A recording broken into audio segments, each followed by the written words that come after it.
შეხვედრები ქონდა პარლამენტში ევროპული ურთიერთობების კომიტეტის და უსაფრთხოების და ნატოსთან ურთიერთობების კომიტეტების წარმომადგენლებთან და ძალიან საინტერესო საუბრები შედგა ორივე მიმართულებით ევროინტეგრაციის და ნატოსთან ინტეგრაციის.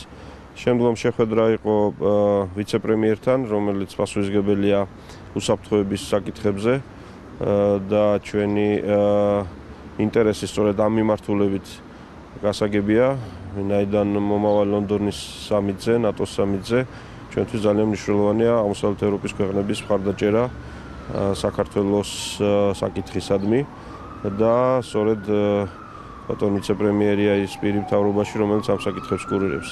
ჩვენ მივიღეთ კიდევ ერთხელ დაპირება იმის თაობაზე, რომ რუმინეთის პოზიცია არის ურყევი და საქართველოსთან ურთიერთობას ძალიან პრიორიტეტულად მიიჩნევენ. ცხადია, ჩვენ შევეხეთ სხვა თემებსაც, ესა მოლდოვას და საქართველოს ინტეგრაცია და მომავალი შესაძლო თემები და საკითხები, რომელშიც ჩვენ ერთიანი პოზიციებით გამოვალთ და რაც ყველაზე მნიშვნელოვანია ეკონომიკურ საკითხებს. ძალიან კონკრეტული იდეები და პროექტებია, რომლებიც ძალიან მალე ალბათ პრემიერ-მინისტრების მსჯელობის საგანი იქნება ორ ქვეყანას შორის და ევროპასთან დაახლოებას ჩვენ ერთ-ერთი პირველი სწორედ იმით ვიგრძნობთ, რომ ევროკავშირის ის ქვეყნები, რომლებიც პრაქტიკულად საქართველოს ესაზღვრებიან შავი ზღვის მეორე მხრიდან, მათთან ურთიერთობა გააქტიურდება.